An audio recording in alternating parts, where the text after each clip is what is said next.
Amel Jaïd, je suis gérante d'un gîte rural qui se trouve dans l'arrière-pays de Hammamet qui s'appelle Darjbal. Un gîte rural et une maison d'hôtes où on invite des gens à partager notre quotidien autour de l'olivier, autour des fleurs, autour de la cuisine, autour d'expériences immersives et d'un séjour détente. Darjbal est la maison de mes parents qu'on a transformée en gîte rural. J'adore la vie, j'adore les fleurs, j'aime les gens, j'aime les livres, j'aime danser et j'aime cuisiner. Pour la cuisine française, je ne résiste pas au foie gras, mais j'adore les escargots bourguignonnes. Et en cuisine tunisienne, j'adore la gnaouia de ma maman, mais j'adore aussi la makrouna arbi bien mchachra. Bonjour à tous et bienvenue dans ce nouvel épisode de Comme etc. Vous avez pu le constater, on a fait quelques petits changements au niveau du studio pour mieux vous accueillir. Je suis heureuse aujourd'hui d'accueillir une personne qui représente à mes yeux le tourisme tunisien. Elle représente un petit peu la voix, la parole qu'elle va donner finalement à des personnes qui vont avoir des idées un petit peu différentes, avec des séjours ou des lieux un peu plus originaux, un peu plus immersifs. Et en plus, elle-même, de toute façon, consécration, je pense, elle-même tient sa propre maison d'hôte. Je tiens à remercier Amel.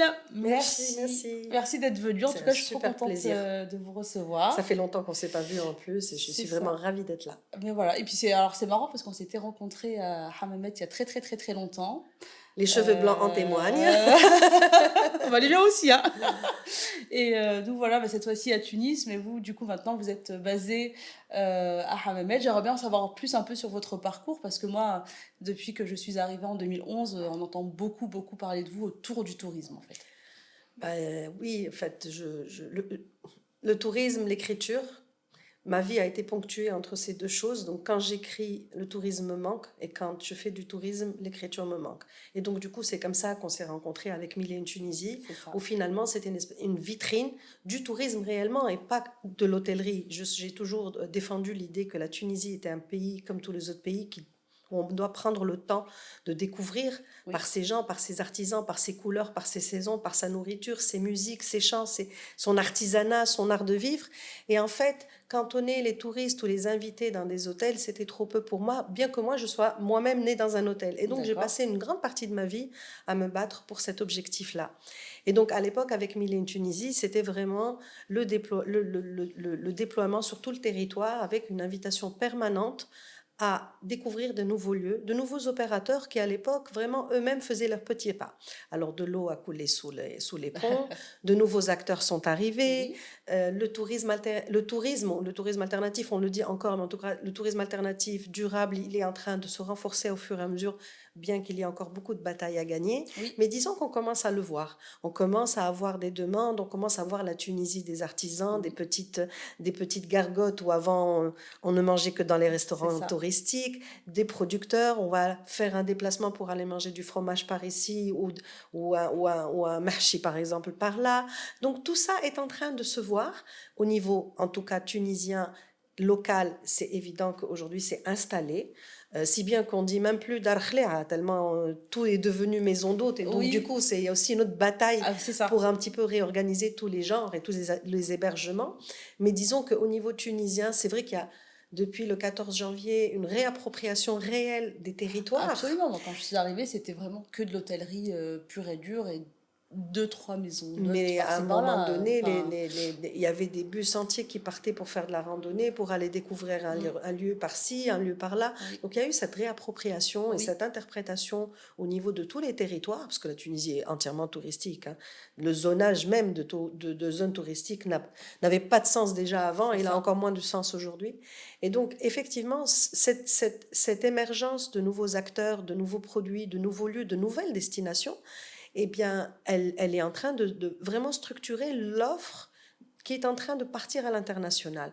Mais c'est comme ça que ça se passe même dans les destinations les plus classiques. Hein. Quand on voit par exemple le marché espagnol, il a toujours fonctionné pour son offre locale et ensuite il a complètement explosé. Et donc en Tunisie, on revient un petit peu, c'est un juste retour des choses où les destinations sont en train de se structurer, où les destinations vont pouvoir permettre de créer de l'emploi, de créer de la durabilité, de créer de la diversification. Donc il y a toute cette dynamique qui se met en place. Il y a peut-être aussi une valorisation un peu du Clairement. savoir-faire de chacun, même dans les petits patelins, finalement, chacun Et les gens se... apprennent à travailler ensemble, Ouais, parce que ouais, c'est ce ouais. qui manquait aussi. Ouais. C'est qu'en fait, entre l'hôtel qui a sa propre logique, son propre rythme, Ah oui, oui, après, c'est et un voilà, et écosystème différent, complètement quoi. différent. Et celui-là, à un moment en Tunisie, il a beaucoup manqué de maillons dans la chaîne de valeur. Et là, finalement, ça commence à se remplir. Alors, est-ce que c'est suffisamment mature pour aller à l'international? C'est en train de, effectivement. D'accord. Ce n'est pas encore assez visible. Et donc, c'est là où on va voir vraiment la différence, par exemple, par rapport aux voyageurs internationaux, par rapport aux touristes ou par rapport aux Tunisiens qui vivent à l'étranger. Oui. Donc, il y en a qui vont être vraiment fouineurs et qui vont commencer à Et chercher. ça, c'est un peu les Voilà. aventuriers les plus téméraires qui En tout vont cas, aller... le vrai voyage, le vrai Ouais. voyageur du touriste, Oui, oui, on oui, va oui, dire. oui. Et donc, à partir de là, effectivement, quand on prend le temps, il y a beaucoup de choses à faire. Et je reçois d'ailleurs à Darjbal beaucoup de monde qui me disent, mais c'est pas possible, j'ai compté juste 3 4 jours, mais non, il me faut vraiment une semaine, il me faut vraiment une semaine, 10 jours, si tu veux prendre le temps de Voilà. ressentir les choses, de ressentir le tempo d'une ville ou de faire des choses, des recommandations. Moi, quand je leur dis, par exemple, ils quittent Darjbal et ils vont aller à Kairouan, je dis, faites ça, ça, ça, ça, ça. Oh my God, ils me disent, il me fait beaucoup plus de temps que la demi-journée que j'ai comptée. Et D'accord. bah écoutez, voilà, bah c'est comme ça, il faut venir et revenir et ne pas se lasser de revenir en Tunisie. C'est ça. Est-ce que justement le fait que quand vous recevez des personnes, elles pensent qu'il ne va pas y avoir grand-chose à faire, est-ce que c'est un manque au niveau aussi de la communication? Parce que finalement, maintenant, les touristes vont être de plus en plus dans la recherche de qu'est-ce que je vais faire, où est-ce que je vais aller manger. Mais est-ce que justement, il y a un manque de visibilité de toute cette diversité dont vous me parlez, en fait? Clairement, clairement. Il y a vraiment un manque, que ce soit au niveau donc d'abord des outils apportés en Tunisie, Oui. tunisien, et puis ensuite au niveau international, sur le net, maintenant avec l'arrivée des IA qui complique ou facilite tout aussi, ça dépend, Oui, oui, voilà. oui. Puis ça Mais dépend le aussi tout, des budgets, mais parfois. hier j'ai fait une très jolie rencontre avec quelqu'un qui est dans la technologie. Il me dit, vous savez, Madame Jarret, il n'y a rien qui change, vous savez pourquoi? Parce qu'on fait des plans pour faire des routes, pour Voilà. construire des centrales de steak, mais on fait rien pour justement construire la Tunisie sur Internet. Et pour ça qu'on est Oui. tout le temps en retard, on est tout le temps en train de ramer. Alors, l'information, elle existe, bien entendu. Hein. Pratiquement aujourd'hui, les établissements touristiques, en tout cas ceux de l'alternatif, n'existeraient pas sans le site web, sans une présence sur toutes les C'est ça. plateformes de réservation, sans les réseaux sociaux. Il ne faut pas se leurrer. Maintenant, il Oui. faut, voilà. Ça prend du temps de trouver aussi les bonnes adresses et de ne pas se tromper. Exactement. Alors, est-ce qu'aujourd'hui, par exemple, il y a des circuits, par exemple, en maison d'hôte? Ça commence à se mettre en place. Est-ce qu'il y a, comme le modèle des États-Unis, One Swipe Drive, de ton billet d'avion, ta voiture, et ensuite tu fais un booking de maison d'hôte, par exemple? C'est encore pas le cas. Ok. Et en fait, ce qui est rigolo, ce qu'on constate, c'est qu'on a passé beaucoup de temps à se prendre de la distance vis-à-vis du package. Ok. Et là, maintenant, on a un retour de package, mais en individuel. On va vous Très dire, bien. OK, je veux passer d'une maison d'hôte à une autre maison, et qu'est-ce que je fais ici, qu'est-ce que je fais là? Ok. Et où est-ce que je peux faire une leçon de cuisine tunisienne et une leçon de cuisine internationale? Où est-ce que je peux faire du pain? Où est-ce que je peux faire de la calligraphie? Où est-ce Ok. que je peux... Et donc, il y a cette dynamique, et Très je bien. trouve, en tout cas, de ce que j'ai remarqué dans la gestion de mes réservations ou des clients qui viennent à Darejbel, ou même quand on échange au sein des fédérations avec les autres propriétaires de maisons d'hôtes et de gîtes ruraux, Ok. effectivement, les clients sont en forte demande. L'expérience, C'est ça, l'immersion, c'est ça. Parce qu'il la n'y a pas beaucoup en rencontre fait, de l'autre. d'activités, comme vous avez City Guide, tout ça. Mais par rapport à la Tunisie, il n'y a pas beaucoup d'activités à part visiter des lieux. Donc on ne peut pas aller faire de la poterie avec les potières de Sejnen, aller faire notre propre pain avec la petite dame dans tel patelin. Et ça manque beaucoup en fait. Alors Il n'y a pas d'activité. aujourd'hui, c'est possible. Il faut toujours réserver à l'avance quand c'est des petites structures. Voilà. Par exemple, moi, je ramène des potiers de Nebel, ou j'emmène chez les potiers de Nebel. Voilà. Mais vous ne pouvez pas arriver le jour J et me demander de faire ça. C'est ça. Parce Mais en qu'en même fait, temps, voilà. voilà. Et en Parce même temps, qu'en- vous, c'est dans votre volonté en tant que... Parce qu'il va y avoir aussi des maisons d'hôtes qui veulent... il y en a beaucoup qui veulent juste héberger, mais qui vont pas proposer aussi d'activités. Rim, quand même, en tout cas, moi, des maisons d'hôtes que je connais et avec qui on interfère beaucoup, on est quand même dans une vraie proposition Très de bien. destination. C'est vrai Donc qu'on vous se cherchez dit, les activités... on va essayer de valoriser ce qu'on a autour de nous et on va D'accord. bien regarder ce qu'on a autour de nous. Et à un moment ou à un autre, la personne qui va faire la démarche de venir en maison d'hôte, elle a déjà un message clair, c'est qu'elle a envie de rencontrer l'autre. Ok. Donc le moins, c'est une conversation. Moi, Ok. je n'arrive plus à calculer les heures que je passe à discuter avec des guests qui vont me dire, allez, on va parler de ceci, de cela, de la femme, de la politique, de la Tunisie. Et c'est un grand kiff. Moi, Oui, oui, j'ai oui, oui, rencontré oui, oui, de mon toute façon, amoureux à Dar el Jebel, j'ai des amis, mais on finit par des soirées jusqu'à 3 heures du matin. Donc, c'est une voilà, vraie dynamique. Rien que ça, déjà, c'est en soi, absolument. c'est Il y a toute important. une vie, Voilà. en fait, Il y qui a, il se y a crée autour de la maison après, d'hôte. il y a vraiment le fait de venir se détendre, hein. Je veux dire que quand on est dans une maison d'hôte et qu'on va se le prendre le petit déjeuner, on va être soit à deux, soit quatre, au maximum cinq, six personnes, qu'on prend le temps, c'est quand même un slow Ah, life ben ça, qui c'est clair. ressemble pas à un C'est petit déjeuner dans un hôtel ou c'est dans un ça. café. Mais C'est comme clair. la table en elle-même, moi quand on me dit la table, j'essaye de serrer, je leur dis écoutez, vous venez de déjeuner, mais vous venez pas passer toute la journée, ça va être trop pour la gestion, Voilà. pour nous. Parce que derrière, c'est des petites structures, hein, faut pas Voilà. croire. Mais en fait, quand ils arrivent, ils ont envie de passer l'entièrement de la journée. Alors que c'est pas forcément le produit, parce qu'on risque de déranger les clients qui séjournent, qui passent une nuit et Donc, qui il y a ont une envie, voilà, ils ont organisation. envie d'être à deux, Ouais, à quatre, c'est ils ont ça. choisi une maison d'hôte avec une petite structure, pas pour se retrouver avec 10 autres personnes. Donc il y a Absolument. des petites choses qui sont difficiles, ou en tout cas dans laquelle il faut fournir l'effort de gérer. Mais sinon, non. Sinon, définitivement, les maisons d'hôtes et les gîtes ruraux, ils vont tous avoir quelque chose à présenter. Et il va y avoir cette proximité avec l'autre où, Oui. finalement, la propriétaire ou la cuisinière est en train je dis n'importe quoi, de cuire des pâtes et l'autre, il va rentrer et dire, voilà, il me manque ceci, j'ai besoin d'un sel. Il y a cette dynamique qui est Oui. vraiment belle. Après, on propose effectivement une panoplie d'expériences. Moi, je fais de la calligraphie, je fais des ateliers culinaires, je fais des herbiers, je fais des chasses au trésor pour les petits, mais même pour les plus grands. On fait Ok. des demandes en mariage, on fait des randonnées. Et en fait aussi, on est très à l'écoute.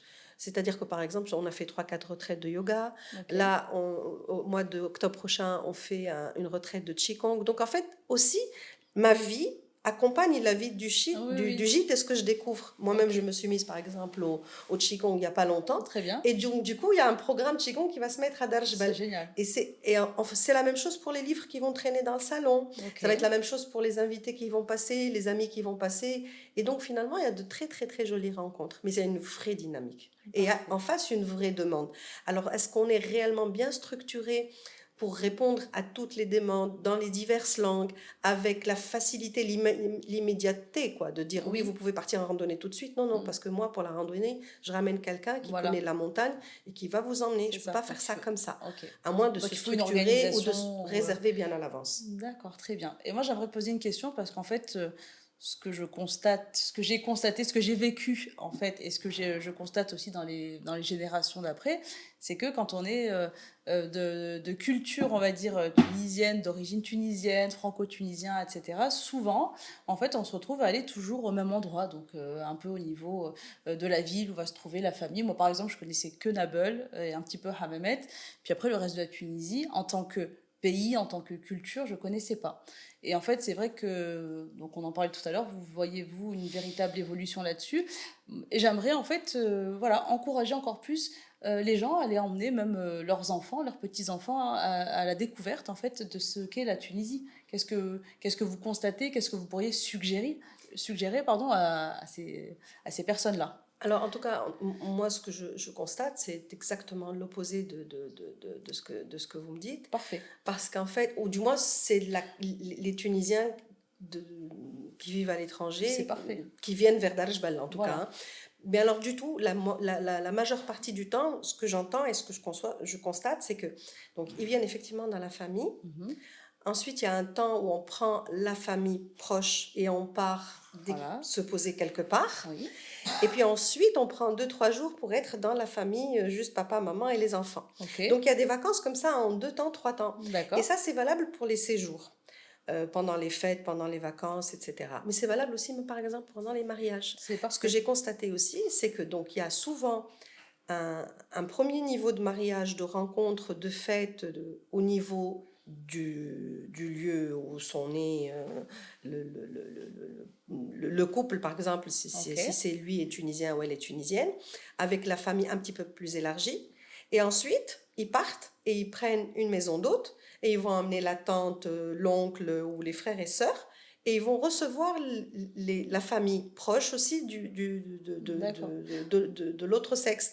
Et Ok. là, ils se retrouvent dans une maison d'hôte. Ok. Et donc, du coup, ils fonctionnent en maison d'hôte, comme s'ils fonctionnaient dans leur propre, dans Oui, en leur fait, ça propre devient un maison. peu, voilà, Et donc, du coup, c'est là, un peu leur maison, effectivement, c'est il y ça. a énormément de temps. Ce que je note aussi, c'est qu'ils prennent beaucoup de temps pour vraiment échanger, pour avoir de vraies connexions. C'est très bien. Et ça, c'est vraiment une belle tendance.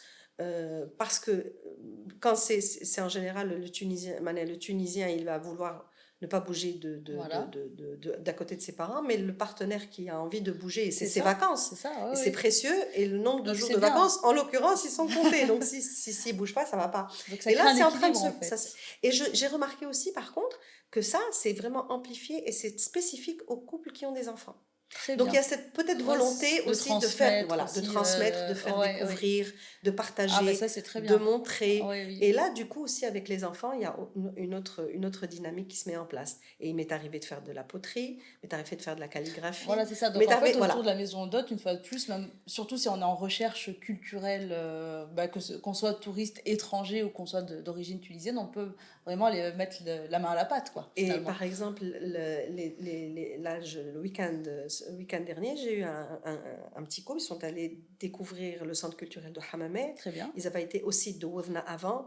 Donc Ok. voilà, finalement, l'attitude est celle d'un voyageur Ok. qui a envie de partager et de transmettre, avec aussi des clins d'œil, des immersions dans le souk, dans des choses plus colorées, plus C'est ça. vivantes, plus dynamiques. Ah, c'est très bien. Je suis très contente en tout cas que vous soyez un peu le vecteur, enfin vous, Les maisons d'hôtes et les voilà, gîtes ruraux. exactement. Je parle en général de toute personne qui va vraiment travailler le tourisme en tant que tel et qui va en fait être dans ce partage. Quelle vision avez-vous en fait de l'évolution du tourisme en Tunisie? Vous pensez qu'on va vers où en fait là? Moi, je suis toujours positive. Ok. Je me lève le matin et je me dis, positive attitude. Ok. Même si le tourisme ou la destination touristique tunisienne, ça fait de très nombreuses années qu'elle se débat dans les mêmes problèmes qu'elle n'arrive pas à dépasser. Mais la chose qui me rend confiante, c'est que les Tunisiens sont convaincus que la Tunisie sans tourisme, ça ne tient pas et ça ne marche pas. C'est un garant d'ouverture, Oui, c'est un marqueur de notre identité. On c'est est des vrai. gens ouverts, on est des gens accueillants. Oui. Et je le vois à chaque fois que je vais dans un salon, dans une manifestation touristico-culturelle, et je vois des jeunes arriver, et j'ai fait ceci, et j'ai innové dans ça, et qu'est-ce que vous pensez de ça? Donc, Super. la dynamique, elle est là. Oui. Maintenant, il faut travailler, il faut plus de moyens, il faut plus d'accompagnement au niveau de l'État, il faut vraiment que les fédérations se renforcent aussi pour travailler entre elles. Oui. Et je pense que ça, c'est en train de se mettre en place. À un moment ou à un autre, effectivement, on est face à nos propres limites, on est face à nos propres défis, et on se rend compte que si réellement on ne passe pas à la vitesse supérieure, et ben on est laissé sur le bas-côté. Et c'est ce qui est arrivé à la destination tunisienne à un moment donné. Elle a été sur le bas-côté et on a perdu des destinations entières.